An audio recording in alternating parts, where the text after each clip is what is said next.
నమస్తే, welcome to our channel. నేను మీ పద్మావతి.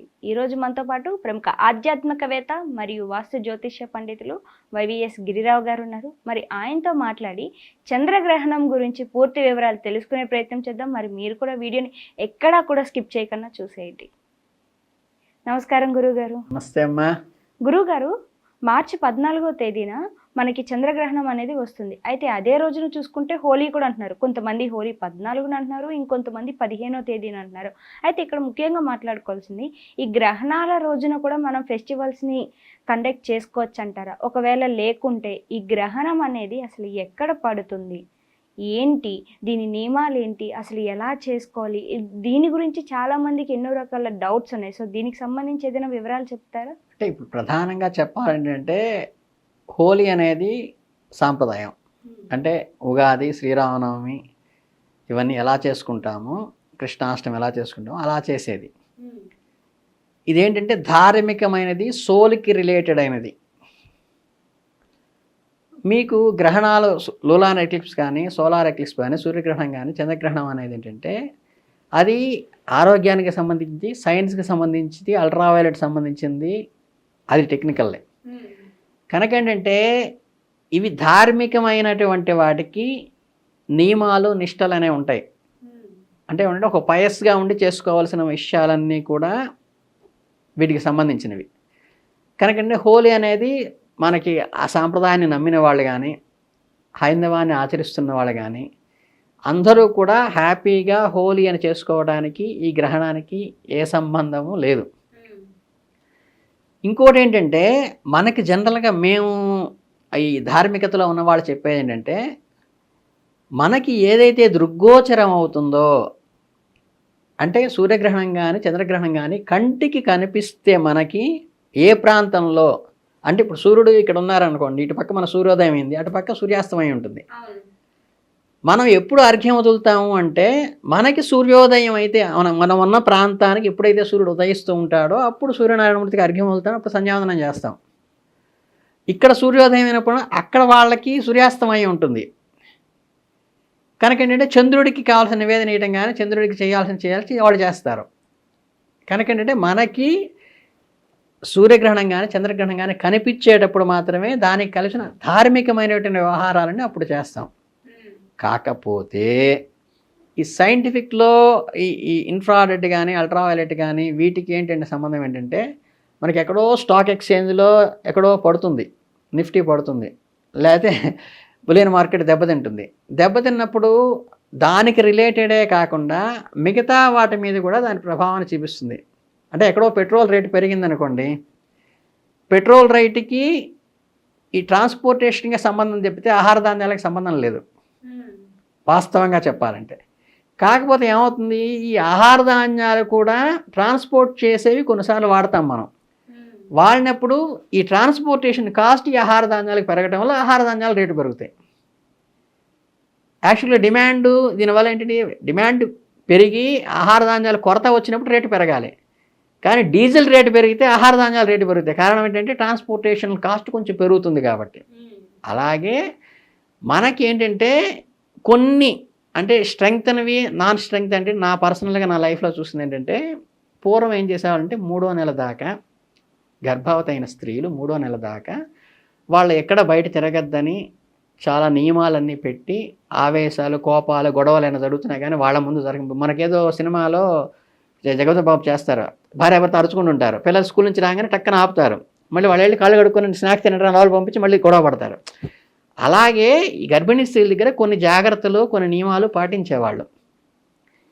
అలాంటి వాళ్ళకి ఏంటంటే అది ఫీటల్ బీటింగ్ కరెక్ట్గా ఉందా లేదా అని ఇప్పుడు మాకు లేటెస్ట్గా మా టెక్నాలజీ వచ్చేసేసి సంతాల సాఫల్య కేంద్రాలు వచ్చేసి 2వ వారంలో, 4వ వారంలో, 6వ వారంలో లోపలికి ఎండోస్కోపీ వేసి దాని మీద స్కాన్ చేసి ప్రతిసారి ఫీటల్ బీటింగ్ బాగుందా లేదా, గ్రోత్ బాగుందా ప్రతిసారి అట్లా చేస్తుండే. అంటే నేను పొరపాటు ఫస్ట్లో నేను పెళ్ళైన కొత్తల్లో అలాగే వెళ్ళి ప్రతి 2 వారాలకి స్కానింగ్ చేసేవాళ్ళు.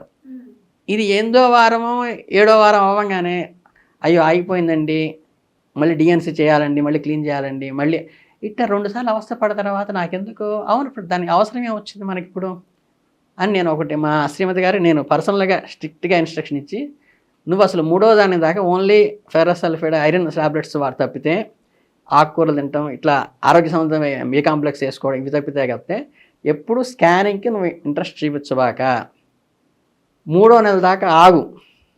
ఈలోపు మనకి దగ్గర భగవంతుడు ప్రధానంగా ఇండికేషన్ ఇస్తాడు. పంటి నొప్పి వచ్చినా కళ్ళ నొప్పి వచ్చినా ఏదైనా నీకు లైట్గా ఏదైనా కనిపిస్తే తప్పితే నువ్వు దాని గురించి టెన్షన్ పడబాక నేను చెప్తున్నానని చెప్పేసి 3వ నెల దాకా అసలు స్కానింగ్ చేయించకుండా ఆపాం. దానివల్ల నిలబడింది. అందుకని ఏంటంటే ఎక్కడైతే పలుచుగా అంటే లేతగా అంటే వాళ్ళు ఏదైతే అనారోగ్యాన్ని స్వీకరించుకోవడానికి దగ్గరగా ఉంటాయో అటువంటి వాటికి గర్భాలయం అంటే గర్భాశయంలో శిశువు ఉన్నటువంటి వాళ్ళకి మీరు చంద్రగ్రహణానికి ఆ రేసుకి మీరు డైరెక్ట్గా ప్రొజెక్ట్ కాబాకండి అని చెప్పారు. దానివల్ల ఏమవుతుందంటే ఇప్పుడు మిగతా వాటికి డైరెక్ట్గా ఏదైనా ఒక దెబ్బ కొట్టంగానే రియాక్షన్ ఇచ్చినట్టుగా గర్భశిశుకి రేసు పడితే మనకేం తెలియదు. వాడు పుట్టిన తర్వాత మాటలు నిదానంగా రావటము అర్థమైందా, తర్వాత ఒక టీనేజ్ వచ్చిన తర్వాత అందరిలాగా షార్ప్గా ఆలోచించలేకపోవటము, ఇవి ఎప్పుడో వచ్చిన తర్వాత 18 ఏళ్ళ తర్వాత ఆ రోజు నేను గ్రహణంలో ఉన్న రోజు అని ఎవరికి గుర్తుండదు. అందుకని మీకు ఎనాలిసిస్ తీసుకునేప్పుడు స్టాటిస్టికల్గా కరెక్ట్గా ఇది పర్ఫెక్ట్ ఇది కరెక్ట్ కారణం ఏంటంటే 18 ఏళ్ళ తర్వాత ఎనాలిసిస్ ముందు ఎనాలిసిస్ తీసుకుని రావాలి వీళ్ళందరూ అప్పుడు ఉన్నారా లేదని. దాన్ని ప్రూవ్ చేయడానికి డాక్యుమెంటేషన్ ఏమి ఉండదు. కనుక ఏంటంటే ఈ గ్రహణం రోజు ఖచ్చితంగా పాటించాల్సింది ఏంటంటే ఈ గర్భంతో ఉన్న వాళ్ళు మటుకు ఇంకా గట్టిగా మాట్లాడితే ఎర్లీ గర్భంతో అంటే 5వ నెల లోపు గర్భంతో ఉన్న వాళ్ళు మాత్రము ఈ ఓపెన్ ఎయిర్లోకి ఓపెన్ దగ్గరికి రాకుండా ఉండి గృహాల్లో ఉండటము చాలా శ్రేయస్కరము. అంతవరకే గ్రహణ నియమం తప్పితే మనకి మామూలుగా ఈ ఆహారాలు తీసుకోవటం ఆహార పదార్థాల్లో దర్భలు ఉంచుకోవటము లేకపోతే అప్పుడు ఆహారం తినకుండా అయిన తర్వాత గ్రహణ స్నానం చేసి చేయటం మన గొళ్ళల్లో ఇవన్నీ ఆపటం ఇవన్నీ అయితే మనకి డైరెక్ట్గా కనిపించదు. కాబట్టి శాస్త్రీయమైన హైందవ ధర్మంలో ఉన్న ఆచార్యాలేమీ పాటించాల్సిన అవసరం అయితే లేదు. సైంటిఫికంగా కేవలం మనకి అంటే మానసికంగా కొంచెం డల్గా ఉన్న వాళ్ళు కొంచెం బ్రెయిన్ వాష్ చేస్తే ఎలా అయితే మారిపోతారో వీళ్ళకి ఏంటంటే చాలా పలుచుగా ఉంటుంది ఆరోగ్య పరిస్థితి. కాబట్టి గర్భంలో ఉన్న పిండానికి అటువంటి వాళ్ళకి ఆ రేస్కి స్లైట్గా పడినా కానీ వాతావరణంలోంచి ఫార్వర్డ్ అయినప్పుడు అది వాళ్ళకి శ్రేయస్కరం కాదు. కాబట్టి వాళ్ళకి మాత్రమే జాగ్రత్త తీసుకోమని చెప్పారు తప్పితే మీకు హోలీ పండగకి ఇబ్బంది లేదు, గ్రహణ స్నానాలు చేయాల్సిన అవసరం లేదు, గ్రహణ జపాలు చేయాల్సిన అవసరం లేదు, ధార్మికమైన నియమాలు పాటించాల్సిన అవసరం లేదు. కానీ వీళ్ళు మటుకు గర్భస్థ స్త్రీలు మాత్రం ఎవరన్నా ఉన్నప్పుడు మాత్రం కొంచెం ఓపెన్ లైట్కి అంటే బయటికి రాకుండా లోపల ఉంటే చాలా శ్రేయస్కరమని చెప్పడం జరిగింది. వీలైతే ఏంటంటే మనకి ఆహార పదార్థాల మీద ఎట్లయితే దర్భ పెట్టారో దర్భ చాప కప్పి పెట్టడం కానీ ఏదైనా బయటికి వెళ్ళాలనుకున్నప్పుడు కార్లో తప్పనిసరి ప్రయాణం చేయాలనుకున్నప్పుడు దర్భ చాపలు అనేది పెట్టుకుంటే అవి రేస్ అనేది కంట్రోల్ చేస్తుందని అంటారు.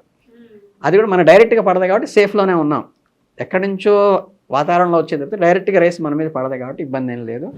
మనం అందరూ చక్కగా మీరు హోలీని దిగ్విజయంగా చేసుకోవచ్చు. ఈ చిన్న నియమాలు పాటిస్తే చాలు. ఇంకే రకమైన గ్రహణం గురించి మీరు కంగారు పడాల్సిన అవసరం లేదు. అయితే మన ఇండియాలో అయితే లేదంటారు ఈ గ్రహణం అనేది. ఈ మీడియాను చూసి మీరు కంగారు పడి అందరూ టెన్షన్ పడాల్సిన పని లేదు. చక్కగా అందరూ ఆనందంగా హోలీ జరుపుకుంది. అందరికీ హోలీ శుభాకాంక్షలు. చాలా చక్కగా వివరించారు గురుగారు. అయితే ఈ గ్రహణానికి సంబంధించి ఎవరెవరికైతే మనసులో ఎన్నో రకాల ప్రశ్నలు ఉంటాయో అవన్నీ కూడా చాలా చక్కగా వివరించారు. ధన్యవాదాలు గురువుగారు. చాలా సంతోషం.